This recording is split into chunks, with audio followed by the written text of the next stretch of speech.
C'est ton gars Vantard, bébé, qui revient une fois de plus again and again te balancer cette dose, ce nectar survitaminé. Va chercher ton bavoir, mets-le bien en place car tu sais que tellement c'est bon, délicieux et onctueux, tu vas t'en foutre partout et dégueulasser ton tricot tout neuf. Passe-moi l'expression Norbert. Donc le film du jour s'intitule Boyhood. Il est réalisé par un réalisateur dont j'ai oublié le nom.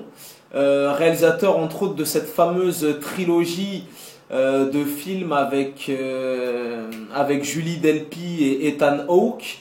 D'ailleurs au casting de ce film, ouais, c'était une trilogie, j'ai oublié les noms des films, mais les cinéphiles les plus avertis diront oui, je vois de quoi Vantard parle. Bon, je suis un petit peu fatigué, tu peux le constater, donc je n'ai pas les titres en main.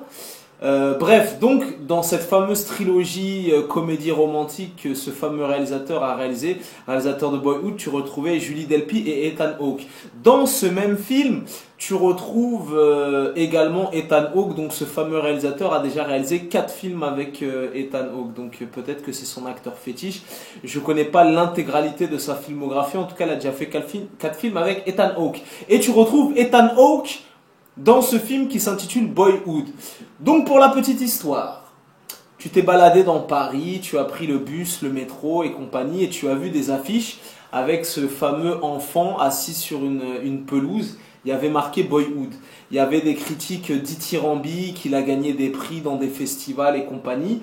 Et c'est un film audacieux. C'est un film très audacieux et c'est un film très ambitieux. Tu vois ce que je veux dire? Et là, je te parle de vraie audace et de vraie ambition. Je te parle pas de Avatar ou des bullshit sans saveur, des films avec des effets spéciaux à couper le souffle et compagnie. Là, c'est un vrai projet ambitieux et audacieux. Pourquoi? Le film Boyhood, c'est un film qui a été tourné sur 12 ans. Je ne sais pas si tu t'imagines. Donc c'est vraiment un chantier. Le film a été tourné pendant 12 piges. Donc tu vois vraiment l'évolution des protagonistes. Donc en d'autres termes, ce fameux petit que tu vois sur la couverture du film, qui dans le film s'appelle Mason. Donc au début du film, c'est un mioche, tu vois, c'est vraiment un mioche, et tu le suis pendant une douzaine d'années, donc de quand il est petit, vraiment petit, jusqu'à l'adolescence. Donc tu traverses les époques, tu traverses les tendances, tu traverses les technologies, tu vois, c'est un vrai retour vers le futur, mais pour de vrai. Donc le scénario est assez simple, le scénario est assez basique, le scénario est assez succinct. Donc en fait, c'est l'histoire de ce jeune homme qui au départ du film est mioche, qui est élevé par sa mère qui est jouée par Rosanna Arquette, ainsi que son père, mais bon les parents sont séparés, qui est joué par Ethan Hawke.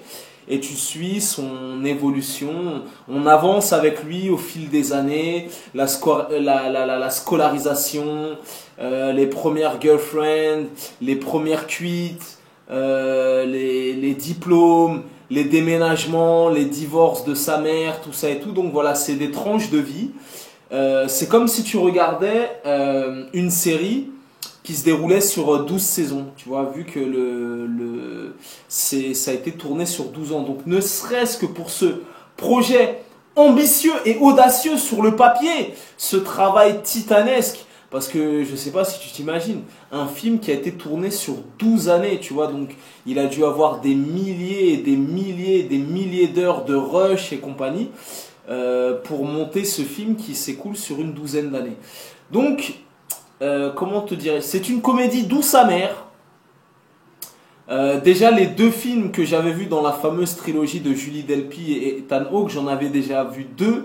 Les 2 m'avaient séduit parce que la force de ce réalisateur, c'est vraiment les tranches de vie, les dialogues, tu vois ce que je veux dire? C'est-à-dire que la fameuse trilogie là, avec Julie Delpy et Ethan Hawke, c'est des films où des fois tu as des monologues et des dialogues de 20 minutes, une demi-heure et compagnie, mais c'est tellement criant de vérité, c'est tellement real dans sa realnessité, tu vois ce que je veux dire? Donc il arrive à tenir le spectateur en haleine. Et c'est le cas de le dire, parce que ce film en question, Boyhood, dure 2h40 ou 2h45, donc je peux t'assurer qu'il faut te cramponner à ton siège. Donc, C'est un bon film. Comme je t'ai dit, c'est un film audacieux, c'est un film ambitieux. Quels sont les aspects positifs que j'ai aimés dans ce film? C'est un film très terre à terre, c'est un film touchant, c'est un film émouvant qui est universel, tu vois ce que je veux dire? Parce qu'il parle des choses simples de la vie. Il parle de l'évolution de la vie, tu vois ce que je veux dire? Donc ça te parle d'amour, ça te parle de pardon, ça te parle de famille, ça te parle de ça aborde tous les aspects de la vie et tu peux vraiment te reconnaître. Tu vois, en fait, le film, bon, c'est une fiction, mais le film est tellement criant de vérité que limite, tu as l'impression de regarder un reportage ou un documentaire. Donc, je t'ai dit, c'est des tranches de vie. Ça s'écoule sur 12 ans. Tu suis l'évolution de ce jeune Mason qui évolue dans la vie, tout ça, et c'est très intéressant. Voilà, en tout cas, moi, ça m'a plu. Ça m'a plu, comme je t'ai dit, c'est drôle, c'est touchant, c'est émouvant, ça te fait gamberger, tu vas te remettre en question, tu vas te poser des questions existentielles. Donc c'est vraiment un beau film. C'est un beau film, c'est un bon film. Les aspects négatifs que je n'ai pas aimé dans ce film, c'est dans un premier temps la longueur. Parce que bon, je sais qu'il a fait un travail d'orfèvre, il pouvait pas synthétiser 12 années de réalisation dans un film de 1h30. Donc là, pour le coup, il est un petit peu long, il dure 2h45. Et il y a quand même de petites longueurs. Il y a vraiment des petites longueurs, mais j'ai envie de te dire, c'est ce qui fait le charme de ce film.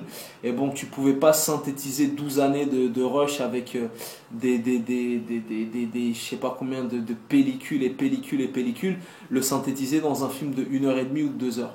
Donc voilà, ce qui m'a un petit peu énervé, c'est la durée du film. C'est un peu long quand même.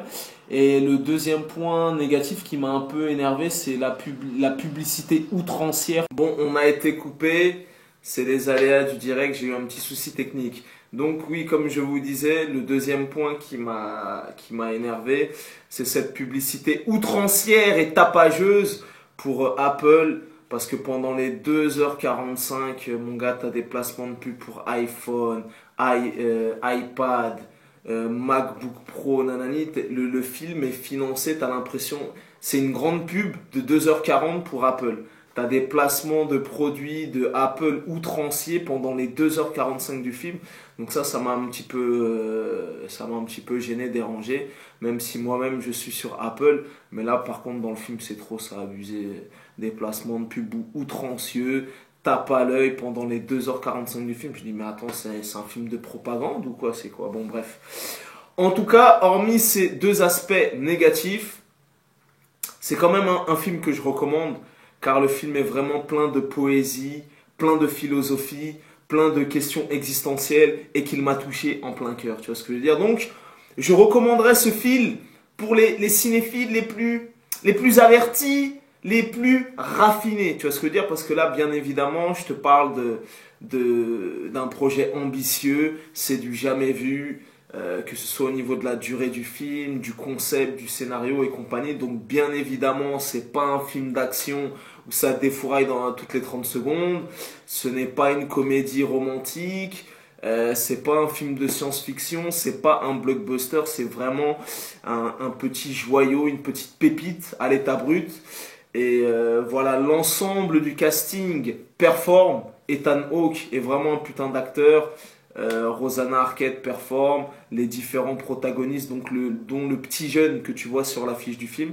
Donc voilà, c'est un film plein de poésie, plein de magie, de questions existentielles. Voilà, en tout cas, moi, il m'a touché. Donc, je recommanderais éventuellement ce film aux cinéphiles les plus raffinés. Les plus raffinés, tu vois. Parce que je sais qu'il y en a qui sont un petit peu trucs. Ils vont y aller, ils vont dire, putain, Vantard, je suis parti le voir, mais il n'y avait pas d'explosion dans ton film. Il n'y avait pas de course-poursuite, il n'y avait pas de mitraillettes, des tanks, des fusils et des bazookas. Je te l'ai dit, c'est pas un film d'action, c'est pas un film de science-fiction, c'est pas une comédie romantique. C'est rien de tout ça, c'est un film sur la vie. It's talk about the life. It's talk about the love.